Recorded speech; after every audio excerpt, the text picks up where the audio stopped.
O ministro das Relações Exteriores russo, Sergei Lavrov, se reuniu nesta noite com o presidente Lula em Brasília. Essa visita tem lugar no meio a um profundo mal-estar criado com a União Europeia e com a Casa Branca, com as declarações do presidente brasileiro sobre a guerra na Ucrânia. De Brasília, a repórter Tainá Falcão traz para nós as últimas informações e é ao vivo. Tainá, boa noite. Oi, William. Boa noite para você e para todos. Nós acompanhamos essa reunião do Sergei Lavrov com o presidente Lula aqui no Alvorada. Final da tarde, por volta de 5 horas, eles ficaram cerca de 1 hora juntos. Depois, o Mauro Vieira, chanceler brasileiro, conversou com jornalistas, disse que Lavrov trouxe pessoalmente uma carta de Vladimir Putin convidando Lula a comparecer a um fórum econômico na Rússia em junho. Só que fontes do Itamaraty afirmam que não há expectativa de que isso aconteça, assim como também não há expectativa de que Lula visite em breve a Ucrânia, como foi feito já o convite anteriormente pelo presidente Volodymyr Zelensky em conversa com Lula por videoconferência em março deste ano. Questionamos Mauro Vieira sobre o teor dessa conversa. Falaram sobre guerra, ele disse, eles falaram muito de paz, já que o Brasil tem se colocado nessa posição de ser uma espécie de mediador do conflito junto com outros países neutros. É claro, né, William, também questionamos sobre as reações em torno das falas do presidente Lula, principalmente das reações dos Estados Unidos e da União Europeia. Mauro Vieira desconversou, disse que não tinha tido acesso ao teor dessa reação da Casa Branca. Quando relatamos o que havia sido dito, né, de que o Brasil papagueia a propaganda chinesa e russa, ele disse apenas que não concordava de forma alguma com esse posicionamento. Mais cedo, Mauro Vieira também já havia conversado longamente com Sergei Lavrov, falaram também dos acordos comerciais, da relação entre os dois países e, claro, novamente sobre essa ideia do Brasil ser essa espécie de mediador da paz entre a Ucrânia e a Rússia. E aí, Sergei Lavrov também, conversando com jornalistas depois, disse que agradecia ao Brasil por ter essa atitude, mas esperava por uma solução duradoura e não imediata. Vamos aos detalhes da fala do chanceler brasileiro agora. Como, por que ele chegou a essa conclusão, mas de forma alguma. Aliás, não sei nem quem falou isso. Quem foi? Porta-voz da Casa Branca. Pois é, não desconheço. Desconheço as razões pelas quais disse. Eu só posso dizer que o Brasil e a Rússia completam este ano 195 anos de relações diplomáticas com embaixadores residentes e, enfim, são dois países que têm uma história em comum. É a arte da diplomacia de falar um bocado e não dizer nada. Mauro Vieira estava se referindo à resposta dos Estados Unidos. Resposta essa que dizia basicamente o seguinte: o Brasil está reproduzindo, papagaiando, né? Macaqueando, se quiser, no sentido de imitação. Está simplesmente reproduzindo, levando adiante como imitação mesmo, que é o que essas duas palavras indicam. A propaganda russa e chinesa sobre a guerra. Mais cedo, a União Europeia também condenou as falas do presidente Lula. O porta-voz de Segurança Nacional da Casa Branca, John Kirby, afirmou por telefone a jornalistas que Lula está reproduzindo propaganda russa e chinesa. Segundo ele, os comentários foram equivocados. Mais cedo, o porta-voz principal para assuntos externos da União Europeia, Peter Stano, afirmou que a Rússia é a única responsável pela escalada de violência no leste europeu. Foram respostas às últimas declarações de Lula. No Oriente Médio, o petista voltou a culpar também a Ucrânia pelo conflito. A construção da guerra foi mais fácil do que será a saída da guerra.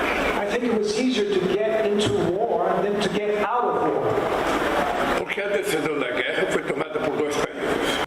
Antes, ainda na China, disse que o apoio americano e europeu à Ucrânia é um incentivo ao conflito.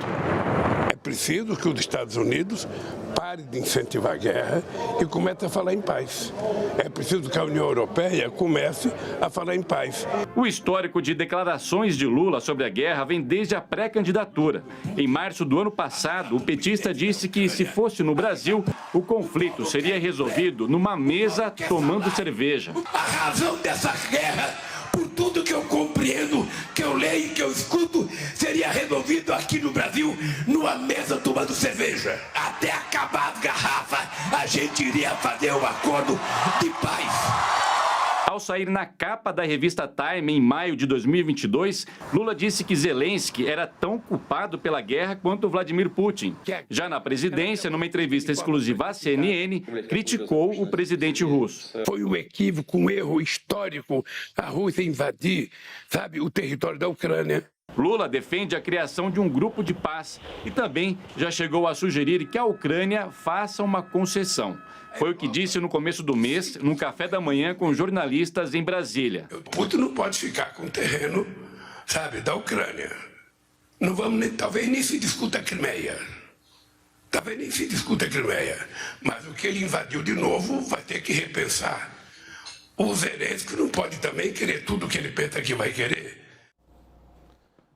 Hussein, basicamente o presidente brasileiro torpedeou a sua própria iniciativa de se descrever como um parceiro, modo de falar, como um ator, como um agente, né, nesse caso, um agente político nesse caso, calcado em algum resquício de neutralidade. O que aconteceu?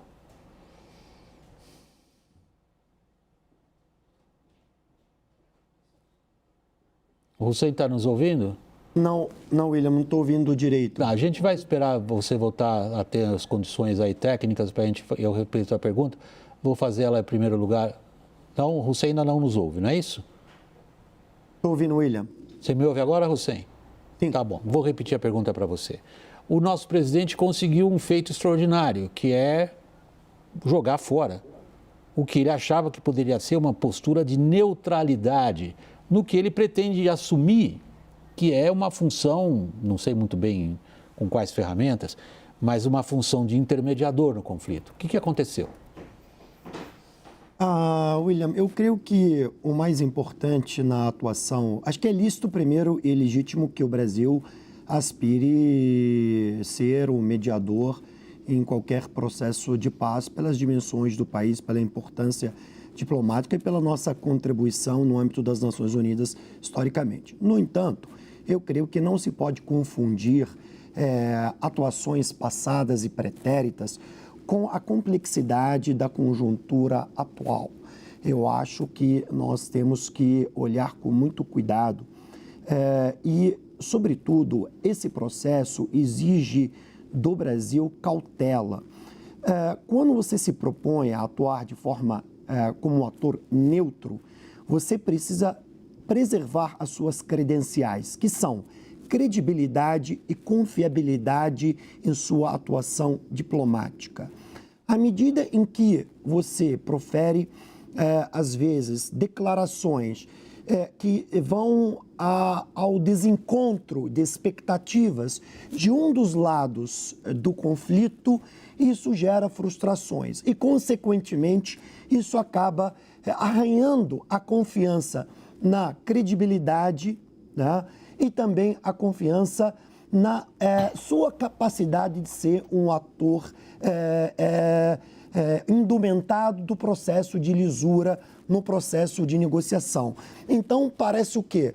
Que você quer ser um negociador, mas representando um prisma específico de um lado do conflito. Lorival, o Lula acabou enterrando as possibilidades de ser intermediador? Eu acho, William, que essas possibilidades nunca existiram por causa da natureza do conflito e das motivações do Vladimir Putin e da própria China. Ontem, quem estava em Moscou? O ministro da Defesa da China, Li Shangfu, para dar seguimento à visita cerca de um mês atrás do Xi Jinping. Então, assim, por que o Vladimir Putin invadiu a Ucrânia? O Lula acha que é porque ele se sentia ameaçado, o Lula acha que é porque a Crimeia deveria ser devolvida para a Rússia, o Lula acha que a Ucrânia está lutando porque ela é manipulada pelo Ocidente. Os ucranianos estão lutando, esses soldados que estão lá, eles estão lutando pelas mulheres, pelos filhos, pelos pais deles. Ninguém entra numa guerra dessa sendo bombardeado diariamente porque os Estados Unidos querem, porque a Europa quer.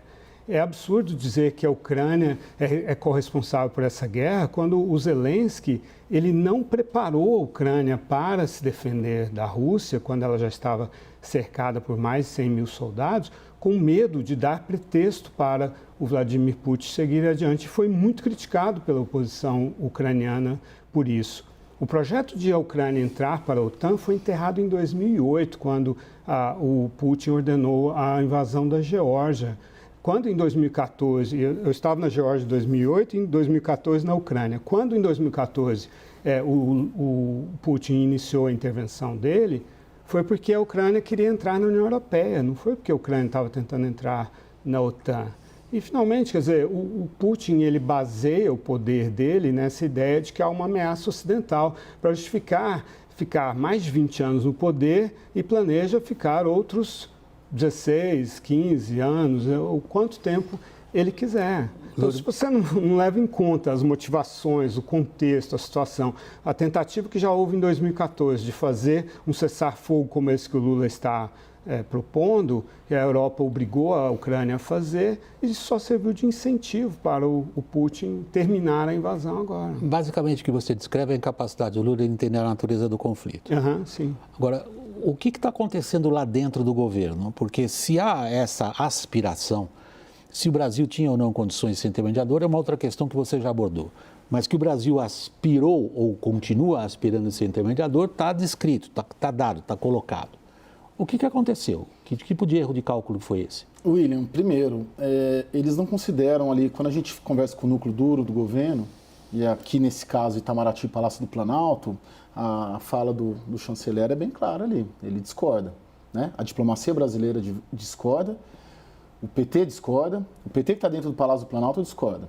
Ou seja, eles não veem, eles acham que, hoje eu ouvi uma expressão até, mimimi, eles acham que a reação é desproporcional ao que o Lula falou, ao que o Lula fez e a viagem à China. Estou apenas reportando o que eu ouvi. Agora, quando você expande e sai desse núcleo duro, né, quando você sai de Itamaraty, Palácio do Planalto, e você passa para outros ministros e ministérios diretamente ou indiretamente relacionados a questões militares, questões de defesa, por exemplo. Aí você já ouve outras... há uma consideração de que houve uma cruzada ali de uma linha que não poderia passar. E muito embora ainda não se verifique ali um dano imediato, no curtíssimo prazo, ou, poxa, já causou um prejuízo. Mas uma coisa, para te responder, é a gente considerar o núcleo duro. Outra coisa é quando a gente expande ali para outras pastas da esplanada, ali sim já tem um certo incômodo e uma certa crítica ao que aconteceu e ao que vem acontecendo. Em que medida esse incômodo nas tuas averiguações, Rael, se espalha pelo governo? William, eu tenho uma sensação, e é engraçado, né, quando o Caio coloca esse ponto de que é um mimimi, etc.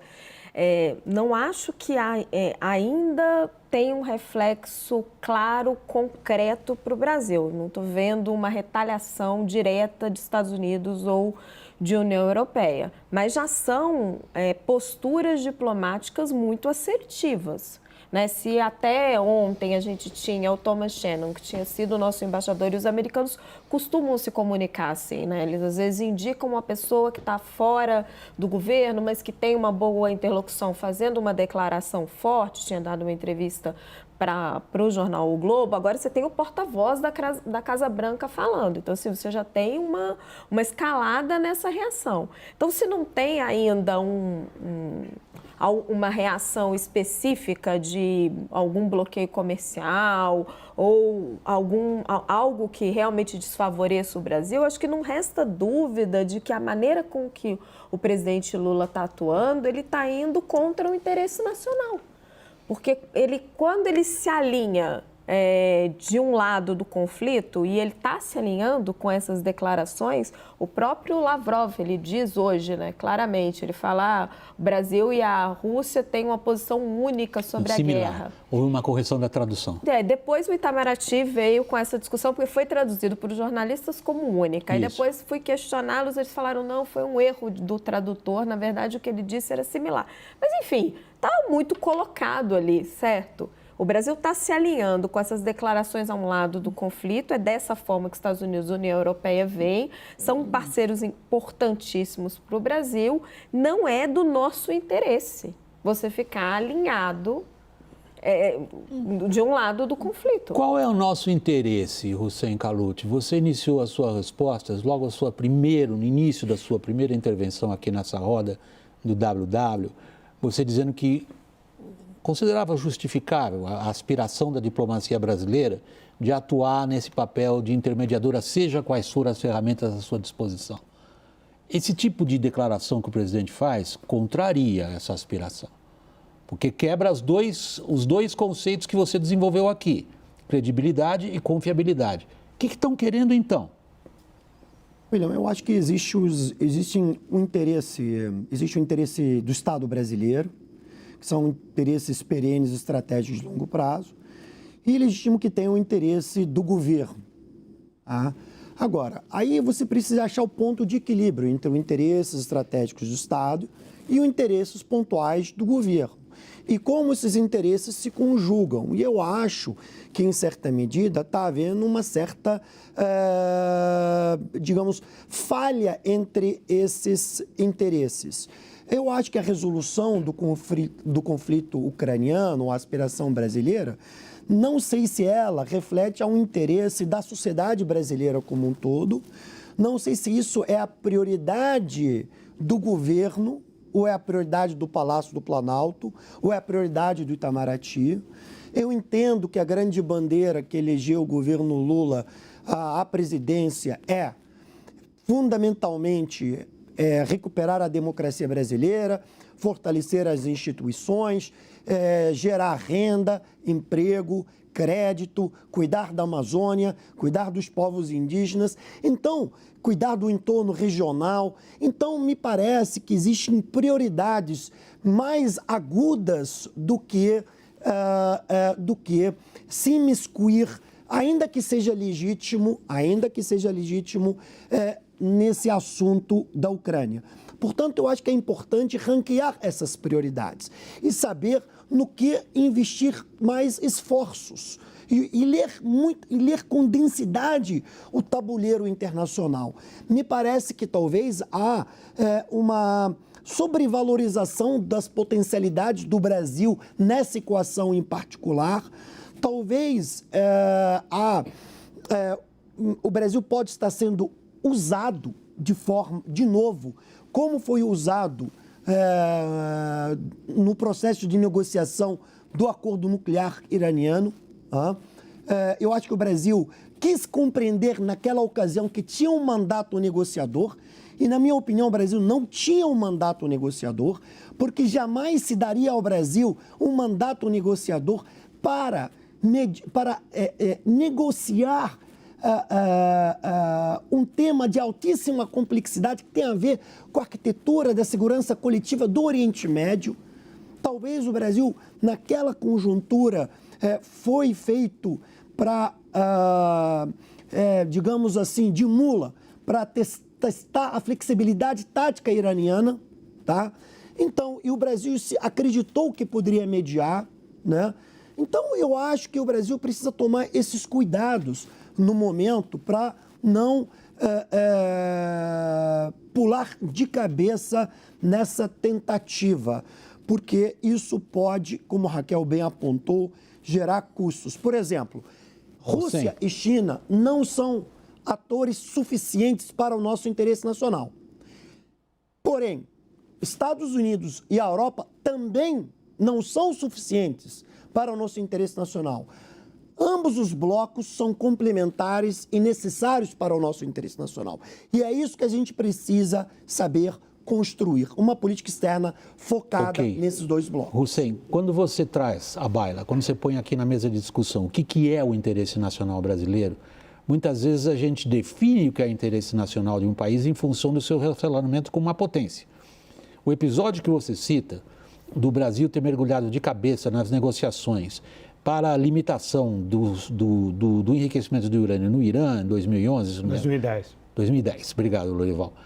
Deixou marcas profundas em Celso Amorim, hoje, o principal, que é quem manda na política externa hoje junto com Lula, e no próprio Lula. Ambos se consideraram vítimas de uma rasteira americana. Então, aí eu venho para a questão atual. Qual é a nossa definição de interesse nacional? É contrapor-se aos Estados Unidos?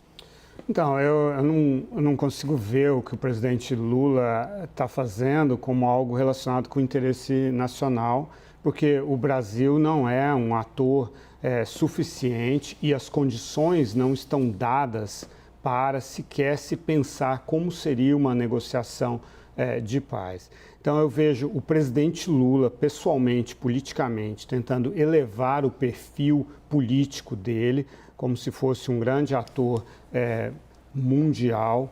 Candidato ao Nobel da Paz. E como consequência do fato de que não existem condições mínimas para articular essa negociação, ele naturalmente pende para o lado que o instinto político dele e do partido dele o fazem pender-se, que é olhar para os Estados Unidos com suspeição, recorrer a velhas histórias, velhos instintos ligados ao que ocorreu em 1964, quando havia determinados governos que apoiaram o golpe militar, apoiaram a ditadura, mas um próprio governo americano, do Jimmy Carter, desfez esse jogo, pressionou o Brasil a se redemocratizar e a respeitar os direitos humanos, de maneira que não se pode olhar um país de forma atemporal, você tem que olhar cada governo. Se o Donald Trump fosse presidente dos Estados Unidos hoje, os Estados Unidos seriam uma coisa totalmente diferente do que com Joe Biden. Então, quer dizer, o Lula, ele apenas está ali tentando ser visto como alguém que consegue conversar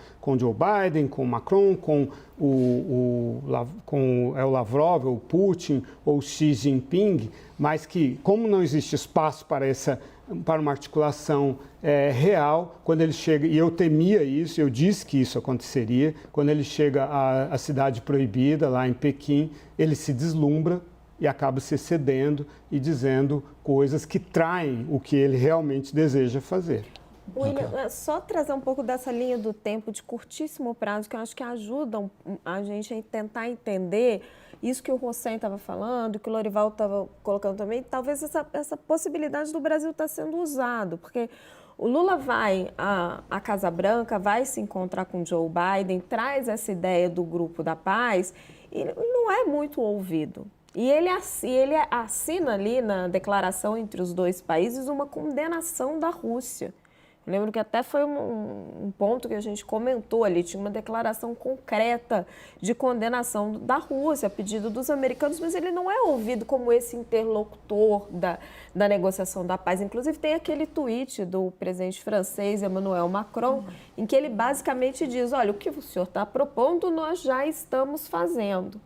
Só que aí Celso Amorim vai à Rússia, vai falar com Putin e é ouvido. O Putin dá essa projeção ao Brasil, dá ele aumenta esse perfil do Brasil porque interessa à Rússia. Exato. Então estamos sendo usados pela Rússia. E pela China. Ela está tudo bem, a China é uma aliada importantíssima, mas entre as grandes democracias do mundo, ela está sem amparo. Então, embora o Brasil não tenha esse perfil para ter esse perfil de negociador, a hora que o Lula vem a público e dá esse amparo por Putin, dá para ele uma desculpa para ele dizer, olha, eu estou seguindo com a guerra, mas também é culpa da Ucrânia, que também está seguindo com a guerra, o Lula está endossando o discurso dele. E dá a sensação de que foi isso. De um lado, ele se colocou como negociador, não foi ouvido por Estados Unidos e pelos europeus. Exato. A hora que ele leva essa mesma questão para os russos e também para os chineses, como interessa para eles utilizar o Brasil nesse papel, eles utilizam. Agora, será que eles querem realmente acabar com essa guerra neste momento? Tem muita gente que diz que não. Que eles querem continuar. Sabe que eu tenho uma percepção, assim, ouvindo o que todo mundo está dizendo. Primeiro que eu acho que, para ser usado, eu não acho que ninguém é ingênuo ali. Nem o Celso Amorim, nem o Lula, nem os diplomatas do Itamaraty. Eu não acho que são ingênuos. Portanto, se estão fazendo algo, estão fazendo sabendo o que estão fazendo e o que estão fazendo. Esse é um dado. Quando você fala de interesse nacional, eu tenho a percepção de que a viagem do Lula para os Estados Unidos, tratou de 2 temas que foram tratados na campanha, democracia e meio ambiente. E voltou de lá com isso. Quando o Lula vai para a China, ele trata com o maior parceiro comercial também de comércio, porque comércio, em princípio, se vier tudo aquilo que eles que assinaram, que prometeram, também gera emprego, distribui renda, por aí vai. Né? Então você tem... só que até terça-feira da semana passada, não havia essa entrega toda. E eu várias vezes divergi aqui, de vocês, do Loure, até do William, com a percepção de que a tese do não alinhamento e da multipolaridade, ela fazia um sentido, porque você consegue tratar de valores democráticos e meio ambiente lá com o Biden e consegue fazer negócio com os chineses. Ok. Só que para mim, a semana passada, e estava aqui, enfim, estava substituindo ele aqui, para mim foi um mergulho. Para mim, a viagem à China, ela é um divisor de águas muito forte, porque tudo que a gente assistiu e acompanhou com lupa o dia inteiro aqui, na CNN, aqui no WW, semana passada, foi uma entrega nas declarações, na forma, e hoje conversando, porque eles retornaram hoje, senti assim, e me disseram, foi cinematográfico, palavras de diplomatas brasileiros que acompanharam. E quando a gente esteve lá com o Biden, foi um encontro, o Biden sequer levou a gente lá para os jardins da Casa Branca, e vamos lembrar que lá o Biden, o Lula queria recursos para o Fundo Amazônia, queriam que os Estados Unidos contribuíssem, tal qual a Noruega, com 1 bi, e o Biden ofereceu 50 milhões, e foi tudo que voltou de lá, em termos de recursos. E aqui, pelas contas, pelo menos, do governo, são 50 bi, 60 bi. Então, é só fazendo esse... Não acho que tem ingênuo, acho que sabem o que fazem. Houve uma entrega, né, mergulharam aqui na quinta, ficou claro por quem os corações da diplomacia brasileira batem, né? Pelos chineses. Posso rapidinho, William? Assim, Caio, eu acho que não é uma questão assim, de ingenuidade. Eu acho que né, o Lula, o Celso Amorim têm muita experiência. Mas o que eu estava colocando, acho que tem uma questão ali também de vaidade e tem uma questão do que o PT traz consigo, do que ele acredita ao longo dos anos, dessa questão do sul global e do anti-americanismo. E você estava mencionando né, esse aspecto cinematográfico. Eu acompanhei a visita de Jair Bolsonaro à China. Foi a mesma coisa. Os chineses botam todo o exército do povo. Mas a do Biden com o Lula não foi. Acho que não. O Biden estava super ocupado naquele dia. Não estou justificando, só estou recebendo todos os governadores. Só estou pontuando. Mas assim, eu me lembro do Bolsonaro ficar muito impressionado. Ele que era anti-China, chegou a falar no comunavírus, etc. Os chineses fazem esse tipo de recepção.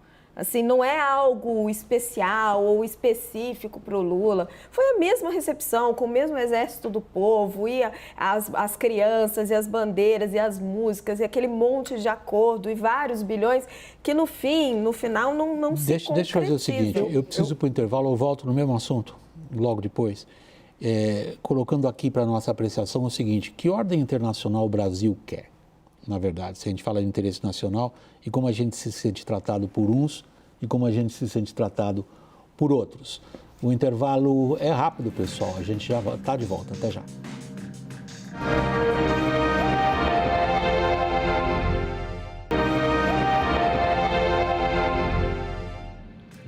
Voltando no intervalo, a gente continua com o tema Guerra da Ucrânia e as posições da diplomacia brasileira em relação ao conflito. Hussein Kalut, quando a gente fala numa ordem internacional, normalmente a gente fala na capacidade de uma potência ou de um grupo de potências de impor certas normas. E essas são as que vigoraram desde o final da Segunda Guerra Mundial. O que Rússia e China contestam hoje é, sobretudo, a vigência dessa ordem internacional, que, na opinião desses países, não lhes é favorável. Passou a ser a do Brasil também? Eu acho que eu separaria os interesses da Rússia e da China dos interesses do Brasil.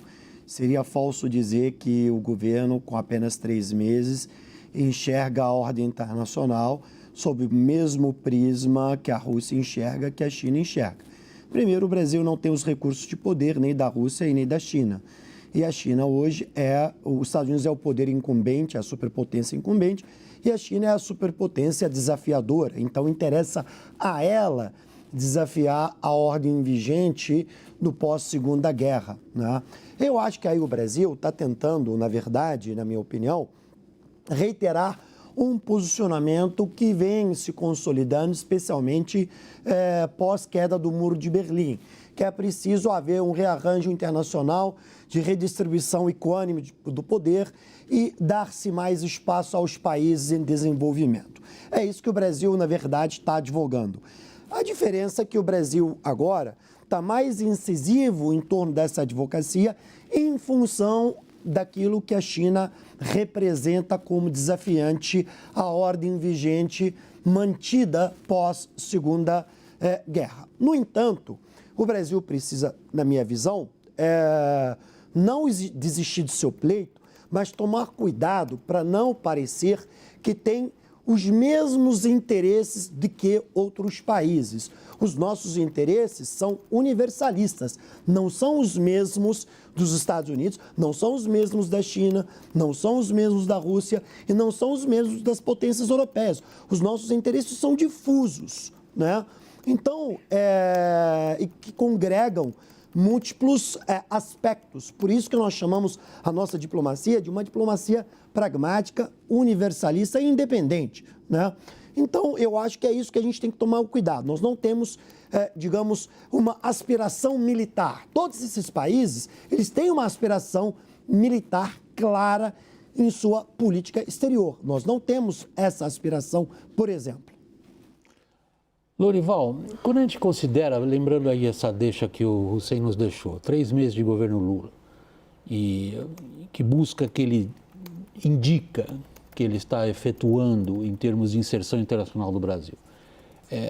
Por contraste, sobretudo, com Jair Bolsonaro, você é veterano, é um correspondente internacional, eu também, eu não me lembro de uma boa vontade tão patente, sobretudo das potências ocidentais em relação ao Brasil, como se registrou ao Lula assumir o governo. Rapidamente, o que o Lula está fazendo está corroendo esse cacife de boa vontade. O que isso sinaliza? Eu acho que existe, sim, não no interesse nacional, mas no interesse político do Lula de fazer um discurso revisionista, né? E, nesse sentido, a música Novo Tempo, do Ivan Lins, não sei até que ponto, qual o nível de ingenuidade e compreensão que o Itamaraty tem disso, ao sugerir essa música para os chineses. Os chineses, quando ouviram a tradução daquela música, se casou perfeitamente com o revisionismo chinês e russo. Da ordem internacional. Olha o que o Xi Jinping disse para o Putin quando eles estavam saindo do Kremlin naquele encontro, um mês atrás. Aspas, neste momento há mudanças que não víamos há 100 anos e nós as estamos conduzindo juntos. Aí o Putin respondeu, eu concordo. Os chineses chamam o século XIX de o século da humilhação, com razão. Sim. Foi um século de humilhação por causa da guerra do ópio, da abertura forçada dos portos chineses. O Putin disse em 2006 e vem repetindo... E humilhação imposta em grande parte pela Rússia. A Rússia fez um jogo, aproveitou, tirou vários territórios da China a título de proteger a China do Ocidente. Agora é a China que faz o contrário, não com territórios, mas com a economia russa. Mas o Putin, em 2006, fez um discurso em que ele disse a maior tragédia geopolítica do século XX foi o fim da União Soviética. Então, os dois querem rever isso, assim como a Alemanha nos anos 30, por exemplo, né? É uma posição revisionista que eles vendem para as suas populações para se perpetuarem no poder, como existem ameaças ocidentais contra o nosso país e só eles que podem garantir a proteção. O Lula, por razões que não são dessa ordem histórica nem geoestratégica, ele pessoalmente e politicamente também tem um sentimento revisionista diante do mundo. Quando ele fala do dólar, você sente isso claramente. Toda noite eu me pergunto por que as trocas têm que ser em dólares. Ora, é porque por trás do dólar existe um sistema de justiça e um banco central independentes, que não existem por trás do rublo, da rúpia e do yuan, por exemplo, né? Se eu faço comércio com alguém, eu quero saber se eu posso converter a moeda que eu recebi de alguém. Converter em quê? E se eu guardo isso nas minhas reservas, eu não quero que numa canetada aquilo perca valor. Né? Você ia falar? Não, William, só duas questões. Uma bem brevemente sobre a aspiração militar do Brasil. O Ministério da Defesa ele está elaborando um projeto, vai entregar para o Lula nos próximos dias, de ampliação de investimentos militares. Né? Hoje o Brasil gasta 19 bi, 1,2% do PIB, e a ideia é fazer uma evolução gradual disso, chegando até 2%. Na verdade, indústria de defesa, né? Isso, indústria de defesa. Então, o governo Lula já começa a tratar um pouco essa questão militar. Tem questões internas relacionadas a isso, né? É um aceno, né, para os militares depois de todos os problemas que teve. Mas o que eu queria colocar, isso é só uma ponderação ali para o que o Hussein disse. Eu penso que o Brasil tem essa noção da receptividade, né? Principalmente em comparação com o Bolsonaro, mas a estratégia está indo por outro caminho, que está fazendo esse efeito contrário. Vendeu-se muito na campanha eleitoral a diplomacia ambiental, diplomacia verde. Cadê, né? Aí, onde estão? Né? Tem, acho que pelo menos 11 ministérios que criaram secretarias verdes lá, tudo desarticulado, de uma maneira transversalidade ali, tudo. Não há um diálogo, não há um debate sobre meio ambiente e o Brasil vender essa diplomacia, tanto que ela não vem sendo feita. Né? Onde está a ministra? Onde está a autoridade climática que Lula prometeu na campanha?